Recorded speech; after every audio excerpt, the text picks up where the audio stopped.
and the energy in this room today. I think we're all really, really thrilled about the idea of taking action on climate, and we have some really, really exciting potential to do that in Olympia this year, and we're really excited to tell you more about that. Before we get started on the substantial pieces, I have a couple of housekeeping pieces. First, thank you so much for Keystone for hosting us in this space. If we can give a round of applause. They donated this space. A special shout out to the Meaningful Movie crew who set us up with this AV system and the PowerPoint and all of that. Really, really appreciate it. I also want to thank several people for being here this morning. First off, we have Speaker of the House Frank Chop, who's the speaker from the 43rd District. Mary Mahanis from Cascadia Climate Action. She's a sponsor group today. Lisa Marcus from 350 Seattle was here and is going to be back. John Coelho from the New Energy Movement, right over here. Jessica Zimmerly from Earth Ministry. JJ McCoy from the Northwest Energy Coalition. And perfect. And you're here. We also want to thank Dick Nelson, former representative from this district, for being here today. One other housekeeping piece, we do have muffins and donuts and coffee in the back. Please help yourself. We want to really thank Mighty O Donuts for donating the donuts this morning. They're located just down in Titletown, so thank you for being generous there. And thank you, Arvia, for making the gluten-free muffins. You want to add, Manny? Yes.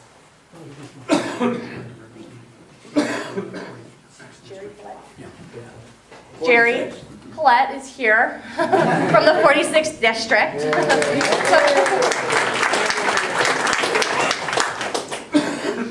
And the last big thank you goes to the 43rd Democrats Environmental Caucus, who really organized and put this on tonight. So thank you all for your volunteer work there.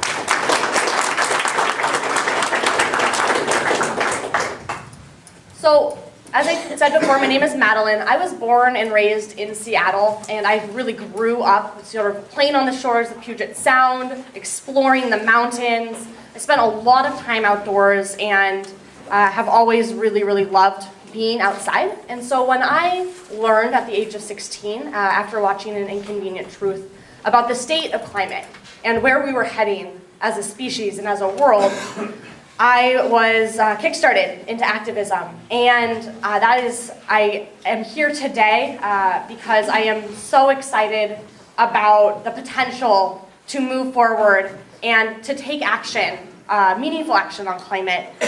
And that is what we want to set in motion for all of you here this morning. And to start out, I wanted to just talk briefly about the Environmental Priorities Coalition, because we are a co-sponsor of this day also. Who here has heard of the Environmental Priorities Coalition before? Raise your hands. Okay, so fair number. The Environmental Priorities Coalition is a group of about 20 environmental organizations that 10 years ago said we need to be strategic about how we are protecting the environment down in Olympia. And for the last 10 years, we've put together between 2 and 4 priorities and gone down to Olympia and pushed those forward. This year, 2015, is really exciting because we have 2 priorities and they stand apart from years past for 2 reasons. One reason is that both of the priorities are governor-proposed legislation, which is a really big deal. This means that the governor has said, oil transportation safety and carbon pollution accountability, these impact statewide communities, these impact all of Washingtonians, and we need to address them. So that is one huge thing about the environmental priorities this year, is that it is a giant Washington focus. The second really big piece is that both priorities are part of multi-year campaigns and are being worked on by a big group of big coalitions on both sides. And you're going to hear more about that from our 2 wonderful speakers right here. So without further ado, I would like to introduce Sasha Pollock from the Washington Environmental Council to talk to you about the Carbon Pollution Accountability Act. Good morning. Thank you guys for showing up. This is great. As Maddie said, my name is Sasha Pollock. I am the Climate and Clean Energy Campaign Director for Washington Environmental Council. I'm not a Seattle native, but I was born and raised just south of Portland, so I am a Northwest native, and a lot of the similar values down there translate very well up here. I'm going to talk just very briefly about kind of big picture and how we've gotten to today in terms of the Carbon Pollution Accountability Act and the Alliance for Jobs and Clean Energy, which support that work.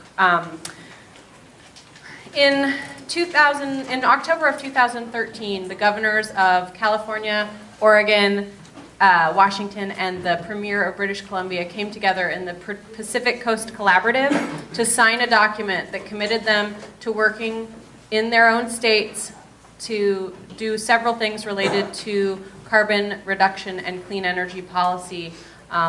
That was a really significant statement. Those 4 jurisdictions together equal the 5th largest economy in the world, so we're not talking about a small amount of carbon there. As you may or may not know, California and British Columbia have already moved forward on 2 pieces of the legislation that was proposed in the Pacific Coast Collaborative, both carbon pricing and a low carbon fuel standard, which are 2 pieces of the puzzle that I'm going to be talking about today. So, in support of that action, several advocacy groups up and down the West Coast came together in the West Coast Climate Campaign to be the advocacy arm, the support arm from the activist side to support those pieces of legislation as they moved forward, especially in Oregon and Washington, who had to move forward to match California and British Columbia, who had already acted.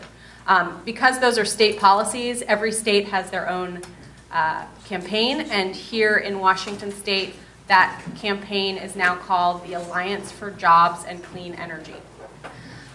The reason that it's called the Alliance for Jobs and Clean Energy is it's not just about environmentalists. Our goal is to expand our reach, expand the people who we have engaged, and we have a steering committee, which you can see a list of on the table over there, that includes business folks, labor representatives, people who represent the faith community, health and human services, and communities of color and environmental justice organizations. Those folks aren't just kind of added on as a secondary tier. Those people are on the steering committee. They have been engaged in helping push the policy, write the policy, advocate for the policy. So it was very important for us as we began this process to set up a foundation for this campaign, which supports the governor's bill but is broader than the governor's bill and will be around through, hopefully after the governor's bill gets passed, but to advocate for these issues long into the future. So I just wanted to set the stage for the Alliance for Jobs and Clean Energy by talking about it was a really exciting and new to me, as I've been working in this space for quite a while, a new to me experience to engage with those groups in that way. So that's a really exciting piece. So that's the Alliance. And then one of the things that the Alliance is supporting is carbon pricing. And the Alliance and the members of the Alliance didn't necessarily automatically decide that a cap and trade bill or the Carbon Pollution Accountability Act itself was the one and only carbon pricing bill that they would support. But the Carbon Pollution Accountability Act does tick all the boxes for what we feel is imperative in a carbon pricing bill. I'm not going to focus today, I hope this is okay, I'm not going to focus today on why we need to price carbon. I feel like people in the audience understand the grave impact that carbon has on our atmosphere and the fact that pricing carbon is one of the best ways to reduce carbon in the atmosphere. I see some nodding, so I'm going to go ahead, and if you have questions about that, I can answer them offline or after the panel discussion. The Carbon Pollution Accountability Act does 2 really significant things that were some of the reasons that we are supporting it. It is effective and it is equitable. Effective in that it reduces carbon actually and and will in fact meet the levels that we have set for ourselves as a state. And it is equitable in that it does not hold overly hostage communities and individuals who are least prepared and least at fault for the situation that we find ourselves in today. It gives back and puts money back, reinvesting into those communities that are least able to weather potential economic impact from changing over to a new energy economy. And I'll explain a little bit about that in a minute. But I want to go over now kind of the specifics of the Carbon Pollution Accountability Act, which Governor Inslee proposed in December of 2014. So starting in July 2016, it sets a gradually declining cap on the amount of carbon that may be emitted in our economy. So the cap would start out high, kind of where we are right now, which is about 100 million metric tons a year of carbon emitted in the state of Washington, and ratchet down on a schedule that aligns with the 2008 legislation that was passed in Washington state that's already in statute but has nothing to kind of push us to get there, which gets us to our 1990 carbon emission levels by 2020 and then ratchets down again in 2035 and 2050.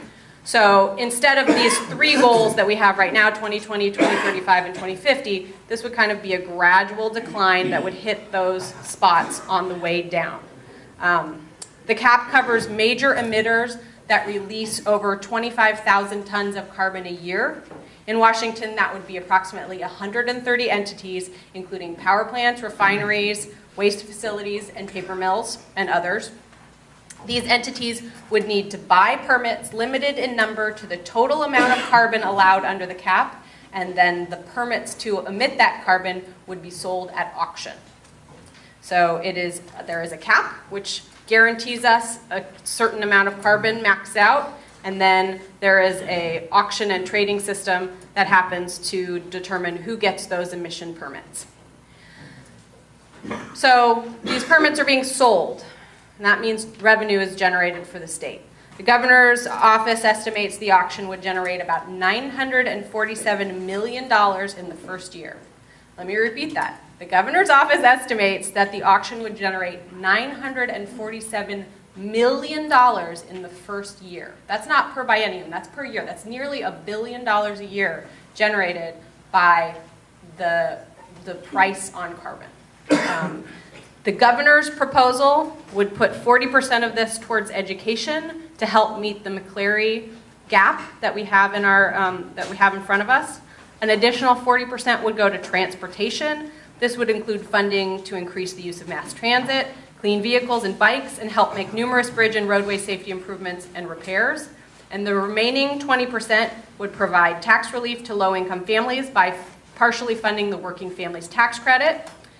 It would also help trade-exposed businesses offset any increased energy costs they would face. And it would also fund the the affordable housing and forest and rural economic development programs, and a very small portion would be used to administer the program.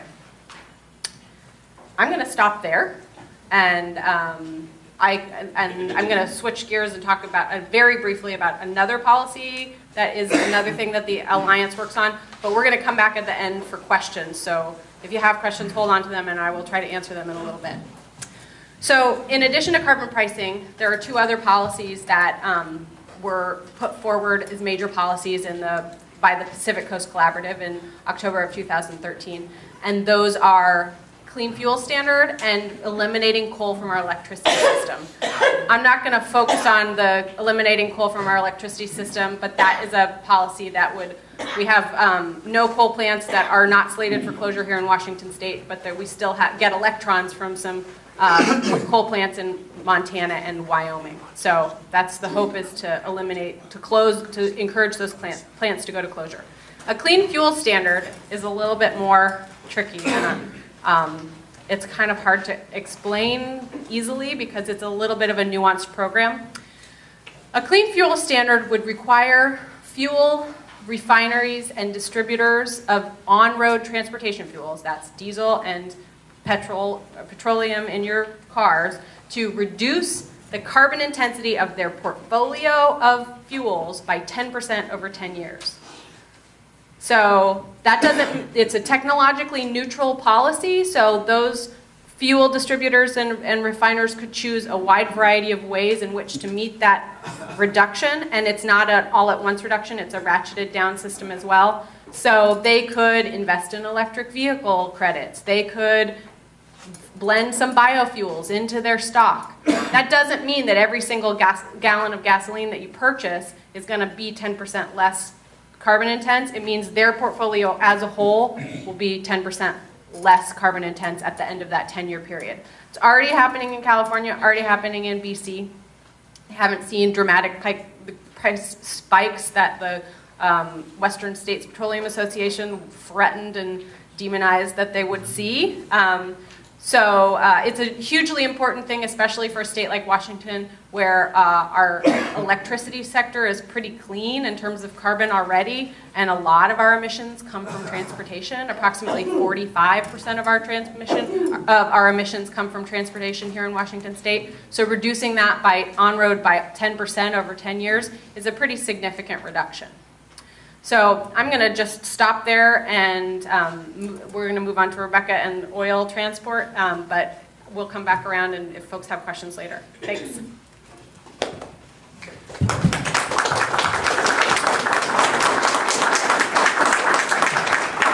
Thanks, Sasha. So my name is Rebecca Ponzio. I'm also with the Washington Environmental Council, and I'm managing the oil campaign. Can you slow down, please? Yes. Thank you. Rebecca Ponzio with the Washington Environmental Council. I get to talk about the flip side, dealing with the consequence of status quo right now. And we are already seeing dramatic changes in the type of oil that's being transported through Washington and how oil is being transported. We're seeing large, long trains carrying crude oil through our region already. We're seeing more and more barges being used across our waters, in addition to the oil tankers. We're seeing new sources of oil from the Bakken region and from the Alberta region in Canada. And all of these changes pose dramatic and consequential impacts and risks to Washington right now. In addition to what we're already seeing, we're also the bullseye for the oil industry, with proposals to dramatically increase the amount of oil coming through our region. We have 5 proposals in Washington, 2 in Vancouver, 3 in Grays Harbor, all to bring in more. We have refineries updating their facilities to bring in the mile-long trains of crude oil. A lot of changes. And in the meantime, of course, we've seen a lot of accidents and spills and derailments. The Lac Mégantic travesty that happened with 47 people dying. We've seen derailments in North Dakota, in Alabama, in Pennsylvania, in Lynchburg, Virginia. The list goes on and on. So to address this, a large coalition has come together to tackle both the existing threats and all the proposed increase.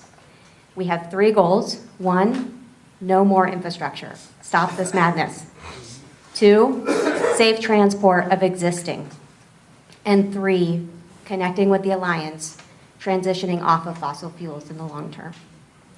So to elevate this issue publicly and try and address the existing threats, last year the Environmental Priorities Coalition introduced a bill in the legislature around the safe transport of oil. This bill did not pass. But we did meet one of the goals of elevating the issue and putting the oil industry on the defensive. Why would they not want safe transport of this product? So at the end of the session, when it didn't pass, the governor commissioned a study to understand the changing dynamics of oil through our state and identify what the state could do to address this. There was a public comment period with over 1,000 people showing up at 2 hearings in Olympia and Spokane. Some of you may have been there. It was pretty powerful. And based on this draft study and the public comment, the governor has introduced a bill this session to address the safety risks right now. The bill is House Bill 1449, sponsored by Representative Farrell, and Senate Bill 5087, sponsored by Senator Rolfes. We're calling it, the Environmental Priorities Coalition is calling it the Oil Transportation Safety Now bill. And the purpose is to update our existing laws to address what actually is happening and protect Washingtonians and our waterways and communities. And in addition to updating our laws to reflect what's happening, also flex kind of muscle state authority where we have it to advance protection. So I want to go through the six main parts of the bill. The first piece is around public disclosure, community right to know. We were all caught off guard when this stuff started coming through our region. We didn't know. We saw it as we were waiting on the other side of the tracks with a unit train, a mile-long train passing through downtown Seattle. We did not know this was happening. We have a right to know public disclosure on the amount of oil that's coming through, the type of oil, where it's coming from, what spills happen as it's being transported through Washington. So big pieces around public disclosure. There are other elements of public disclosure in terms of advance notice of transfer between facilities. That would be a flexing of state authority and update to our laws. And requiring pipelines to report on the type and volume of oil transported through our state as well. So really get a comprehensive, publicly accessible picture of what's happening at the state level. The second big piece of the bill is around updating our laws on the maritime side. So requiring that tug escorts are used on barges, not just on oil tankers in Puget Sound, and allowing, not requiring, but allowing an update for tug escorts on the Columbia River and Grace Harbor as well, if that makes sense. The third piece is around financial responsibility on the rail side. We already have pretty good laws in place on financial responsibility on the water side. Those are missing on the rail side. So requiring that railroads who bring this stuff through our state are financially responsible. They have enough insurance, they have enough money in the case of a spill so that taxpayers are not on the hook if something happens. The fourth piece is around updating what's called the Utility and Transportation Commission. They're the state agency that has authority around doing inspections on railroads, expanding their authority so that they can go onto private property, they can work more closely with what are called first-class cities, other things that allow them to better understand what the status of our railroads are at the state level. Excuse me. The fifth piece is around spill planning. So just in case, because this stuff does spill, as we've seen in the news recently, there was a big spill back in November that wasn't reported. Update the definition of facility. So this is kind of wonky, but really important. Facilities are like refineries and places that are in place. Updating that definition of facility to rail cars so that they are required to do spill contingency plans. It's a huge deal. We know that the railroads do that, but the state does not have authority to receive those. So this would assert state authority over that requirement. And the last piece is around paying for all of this, and that's the barrel tax. Currently, there's a tax on crude oil that comes in via vessel, via the water, and that pays for the state's program around spill prevention and preparedness and response. This bill would increase that tax from 4 cents to 10 cents and broaden who is taxed to the railroads and the pipeline. So those are the big pieces of the bill. It's a dealing with the consequences that we have right now, making it safe right now. There's also a competing bill, though, in the legislature, and that was introduced by Senator Erickson. His bill mainly focuses on planning. There's a symposium in there, and there's a grant program for first responders to buy things like foam. His bill, just quick status on his bill, there was already a hearing. He's moving it. He moved it through the committee, and it's going to Ways and Means now in the Senate. So the focus for us is the governor's bill, House Bill 1449, has a hearing next Tuesday.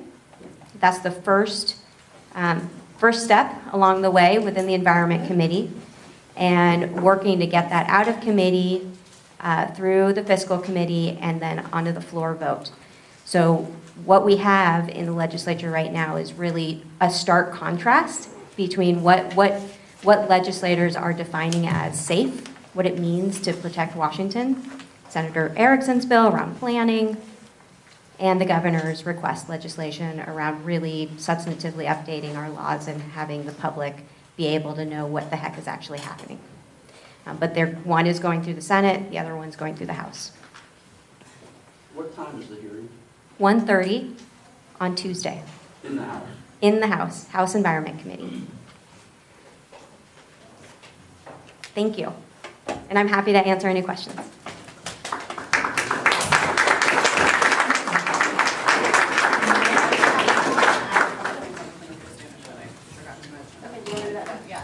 Sorry, I wanted to mention a couple more things about the Clean Fuel Standard, but I was mistakenly thinking I was going to hold off and talk about them when we talked about the activism piece. But so you haven't heard about a bill on clean fuels. And the reason you haven't heard about a bill on clean fuels is because the governor has executive authority under our state Clean Air Act to administer rules related to a clean fuel standard through the ecology department. He doesn't have to go through the legislature. So he has done a lot of analysis on the economics of the clean fuel standard, what it would mean for Washington State in terms of economics. He's done, obviously some analysis on the environmental impacts it would have. And on February 4th, there is going to be a release of the discussion draft rule. This is not the beginning of the 101 ecology rulemaking process, but it's kind of a toe in the water to throw a draft rule out there and have responses from the public and stakeholders. So on the evening of February 19th in the Seattle area, we don't know where yet, but we'll keep you posted, there will be a public comment opportunity on that. There's also on the 18th, a 3-hour, I think, webinar on clean fuels. If you want to really dig in to kind of the issue and what's proposed, that's also an opportunity. In addition, the legislature or members of the legislature don't like the fact that the governor has the authority to do this. So there, unsurprisingly, are several bills that are been filed in the state legislature to functionally kill a clean fuel standard by taking the authority away from the governor. And I'm going to list 4 bills out. All of them have hearings next week. So if you have a chance to call your legislator and encourage them to oppose these bills, they are Senate Bill 5365, 5368, 5364, and 5366. I know. Surprisingly, they are similar numbers. I don't know how that happened. So those are opportunities. So there's a positive opportunity to get engaged in clean fuels by engaging on the rulemaking process that's already beginning to happen. And then there is opportunities to cut off at the pass these bad bills that would eliminate that authority.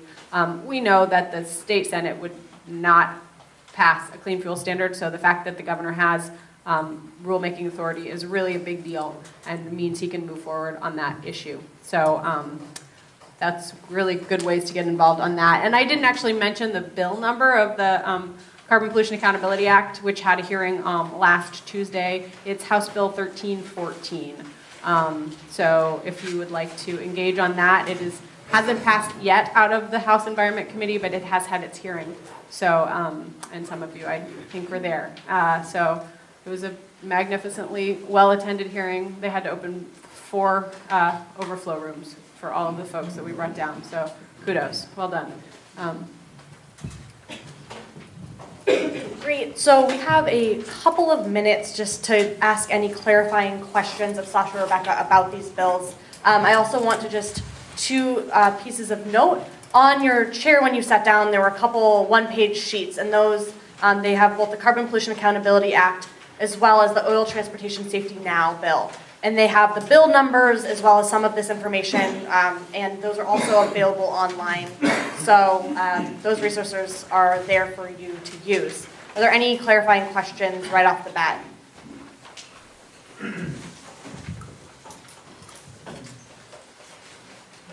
I notice on, whichever this one is, 25, Oil Transportation Safety Now, that you mentioned tribal nations and tribal member groups. Is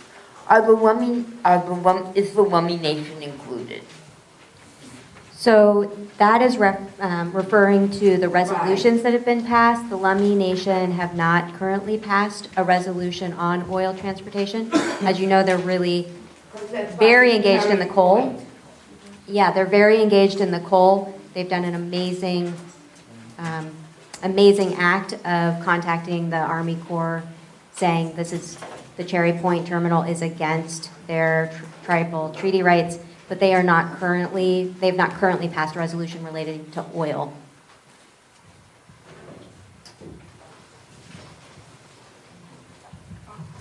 The carbon pricing bill, can you give a sense of the timeline? Is there one legislative session per year? Could it extend into to 2017? Does it have an end time of May, or how does it work? So are you asking about the auctions that would occur, No, or the bill? The bill itself. Sorry, I'll grab this one.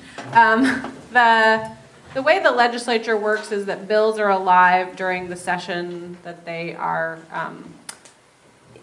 introduced in, and they can be reintroduced in subsequent sessions. But this bill will move through the process during the 2015 session and live or die during that session.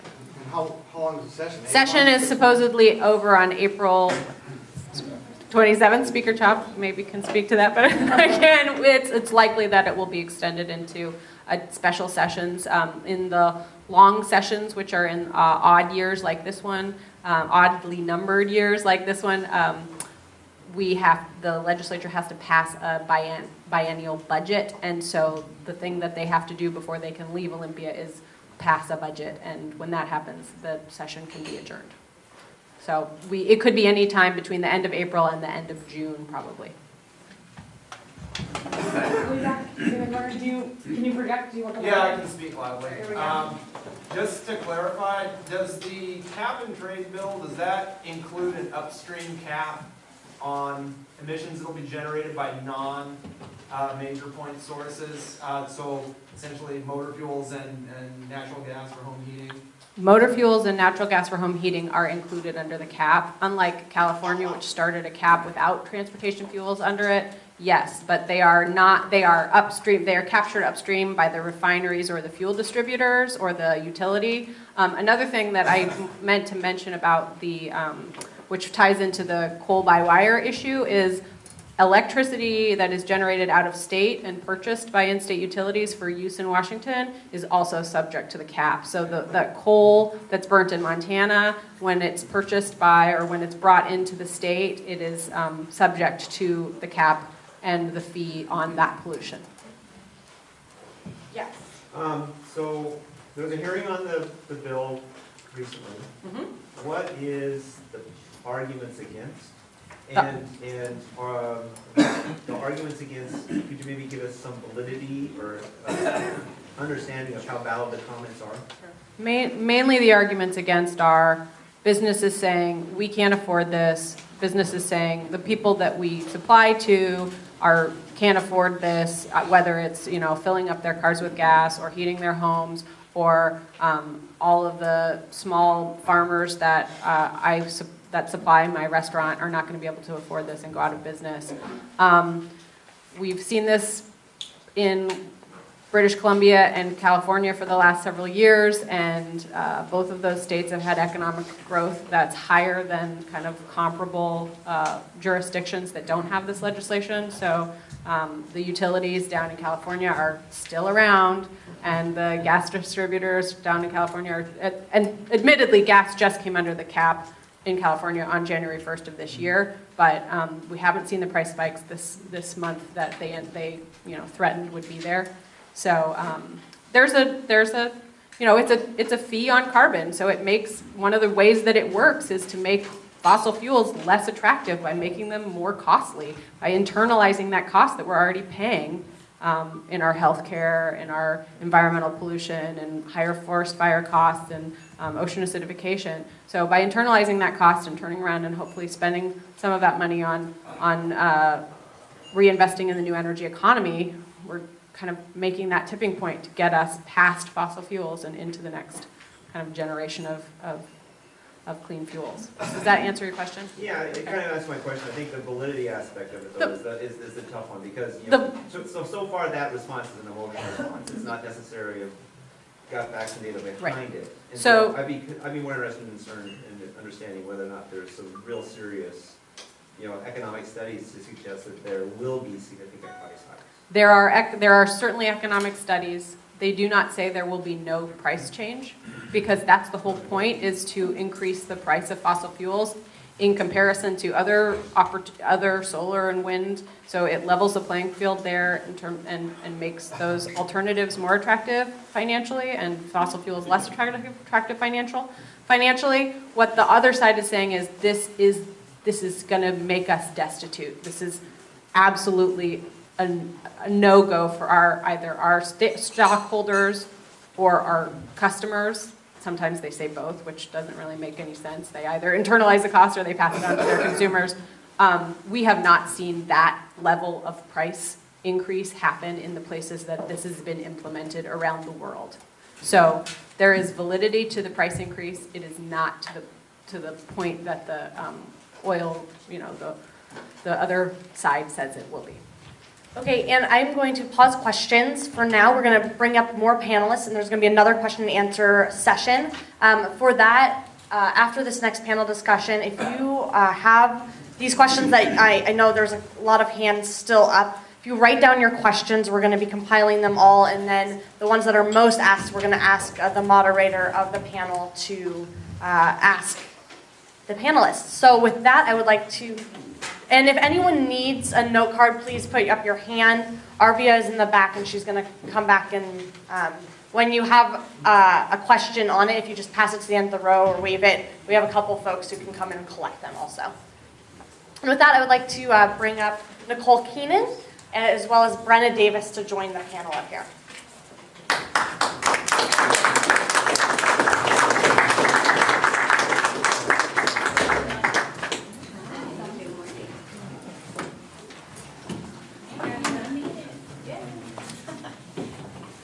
So the idea here is to have a couple different voices talk about the Carbon Pollution Accountability Act and in general action on climate, how that will impact different people, entities, constituencies. And so we have Brenna Davis, who's the Sustainability Director at Virginia Mason, to talk a little bit more about the impact to business as well as the human and public health. So Brenna? Yeah, I'm on. Should I use this microphone? Perfect. Hi, my name's Brenna. I'm the, she said, Director of Sustainability at Virginia Mason. And I also chair the Washington Businesses for Climate Action effort. We created the Climate Declaration, and that's basically Washington businesses signing on and calling for climate action. We have over 150 businesses signed on, including Microsoft, REI, Virginia Mason. And it's very exciting to be at this historic time in our state when businesses are saying, yes, we want action on climate. A little bit about my background.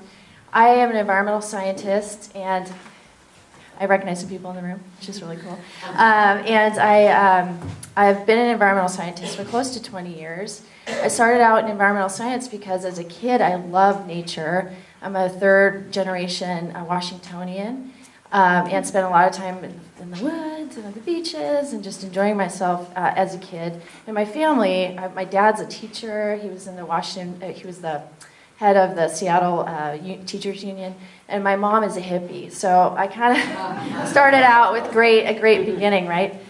So I'm very blessed. I started out with environmental science. I wanted to work with businesses because at the time a lot of people weren't doing that. And I really felt like I wanted to understand why businesses make the decisions they make. So my first job, I worked in an oil refinery. I decided I was going to jump into it. And I was at Huxley College of the Environment. Got a job working for Arco Cherry Point Refinery, which is, you all know where Cherry Point is now. It was a beautiful place, and the people that worked there were amazing. Absolutely wonderful people that really cared about the environment. They cared about their neighborhoods. They didn't want their kids to get sick. I mean, they lived in the area. And what it did is it dispelled a lot of myths that I had about business. It dispelled a lot of myths that I held about the big oil companies. And I realized that there are people inside of oil companies that do care about the environment, but the leadership, maybe it's a little more challenging there. Work to do, right? So for a while, I worked at Puget Sound Energy. I've worked there, which also has a little place at Cherry Point. And now, as the leader of the Climate Declaration, I'm also somehow interested in Cherry Point again, so it all kind of revolves around Cherry Point. The Washington Businesses for Climate Action, we don't necessarily endorse a policy. The idea of it is to create a platform on which businesses can be involved in a way that's appropriate for their organization, or a way they can kind of sell to their leadership. Because frankly, not every business in Washington state has the same approach to climate, and a lot of them, it's not even on their radar. It's kind of intimidating to get up to speed when you're running your business, and then you have to learn all this stuff about policy, and maybe you don't have a policy director, or maybe you don't have these brilliant people to support you. And so there's a diversity of opinion with businesses in our state, just frankly. If you know of any businesses that might want to sign the Washington Climate Declaration, you can Google it and give that to them, because we'd love to have their support and build our signatories. I was present at the governor's at the hearing for the governor's new bill on cap and trade. Virginia Mason is a member of the Association of Washington Businesses. We don't necessarily agree with their approach on climate change. There's a diversity of thought expressed at that hearing, and I will say that some businesses are really against action. They want to, Association of Washington Businesses, based on their materials, they would like to repeal any action on climate. And they say that we're doing enough already through voluntary means. And that's what some of the more I don't say conservative because I don't think that's the right word, but some of the businesses that don't want to act on climate, that's what they're falling back on. They're saying that we're doing enough already. Look at all these voluntary things we're doing. Like at Virginia Mason, I mean, we have reduced our energy use enough to heat 824 homes every year. I mean, we've reduced our water use significantly. We have saved about 8 million gallons of water a year, and just doing more and more. But climate is such a huge human health issue. I mean, the CDC says it, the AMA says it. Everybody knows this is a huge human health issue, and we have to act. So, I know I'm running out of time, because I think, okay, sorry, but I can keep going, okay. Is this interesting? Am I hitting what you want to know? I hope I am. But, what it's going to take is really the consumers, like you, or the people that buy the products or the services, expressing that they appreciate the climate, the people that have signed on to the Climate Declaration, or they appreciate the climate leadership. If my CEO, Gary Kaplan, who's an amazing person, by the way, wonderful person, if he got a bunch of letters saying, we are so happy and thrilled that you're engaged on climate change because of the human health effects, and we're so grateful to you as patients that you're doing this, he would be so behind, he already is behind me, but he would be 100% even more behind me, right? If that's possible. Anyway, do you see what I'm saying?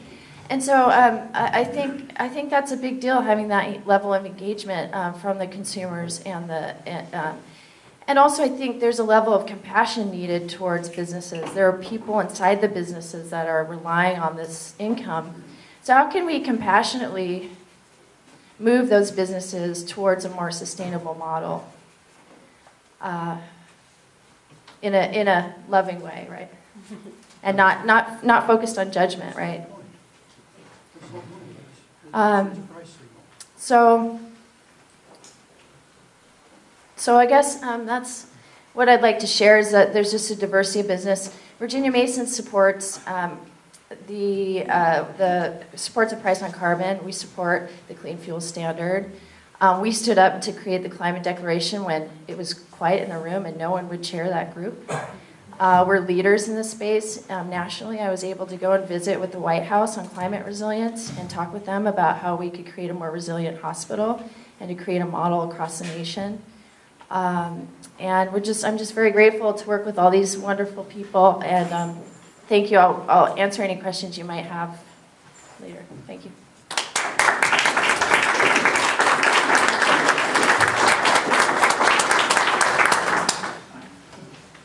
Hi, everyone. Can you see me over this water pitcher? Just,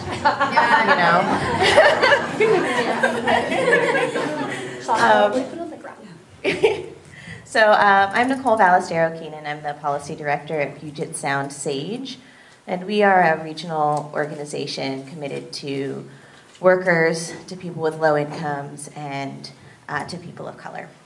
We're located in the International District, and I have the blessing of a very low carbon footprint in that I live next door to our office building.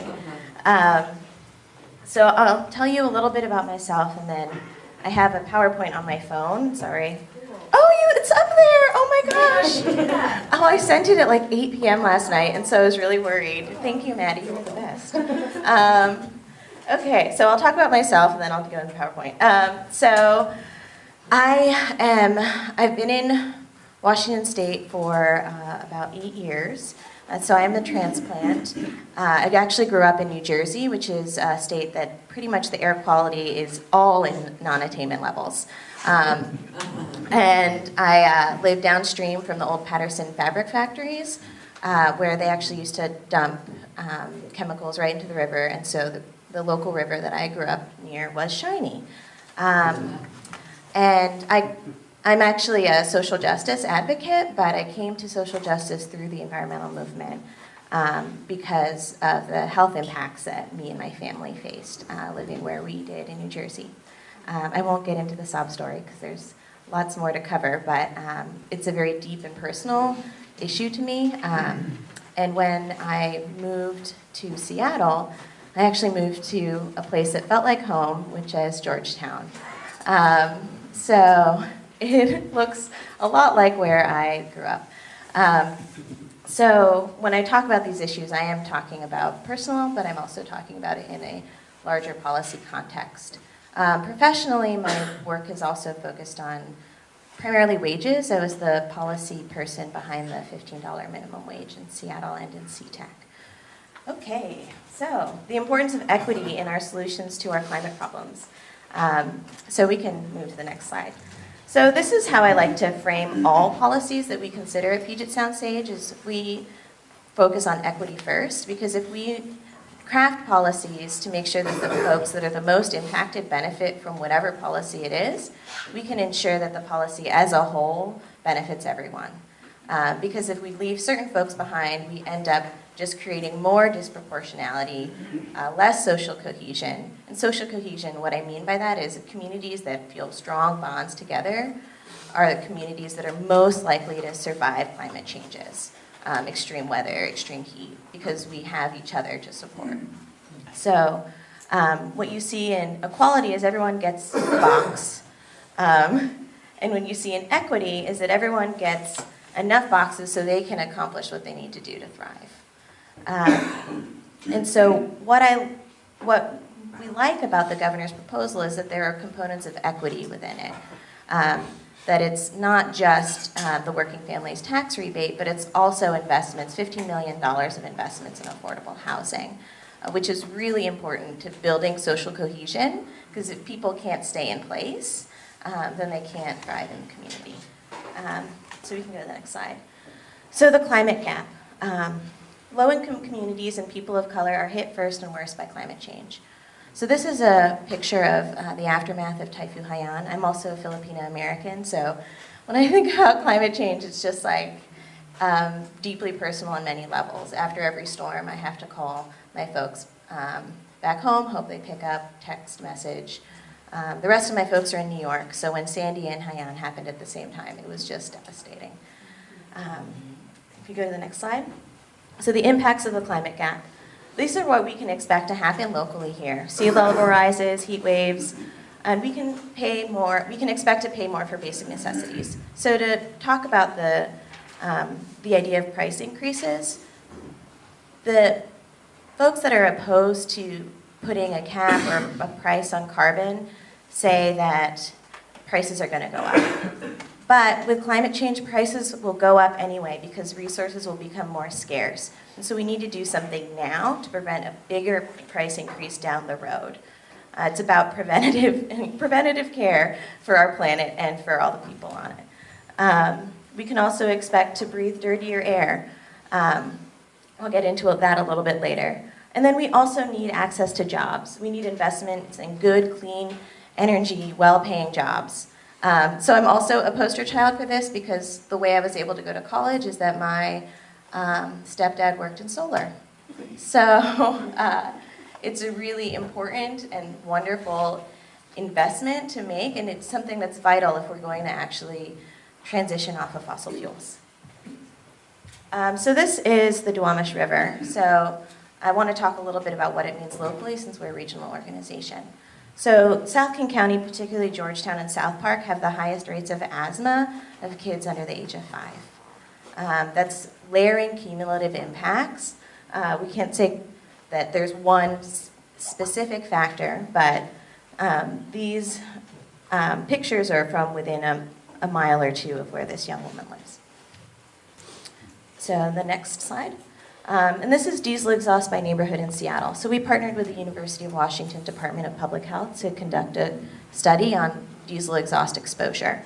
And you can see that Georgetown, downtown, and South Park have really high relative levels of diesel exhaust emissions compared to Queen Anne.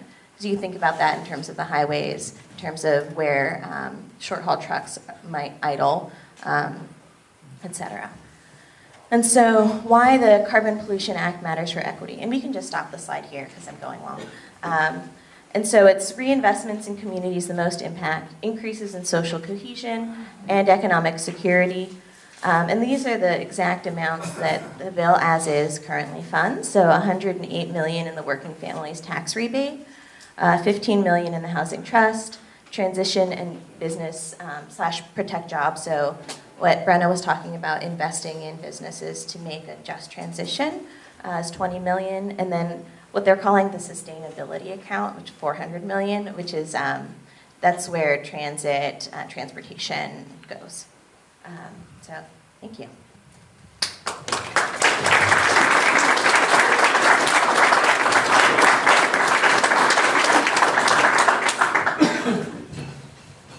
Okay, so for folks who have questions for these panelists, if we can put them up on your note cards and hold them up, and we will come around and collect them. We're going to take about a 5-minute break. You guys have been sitting now for a fair amount of time.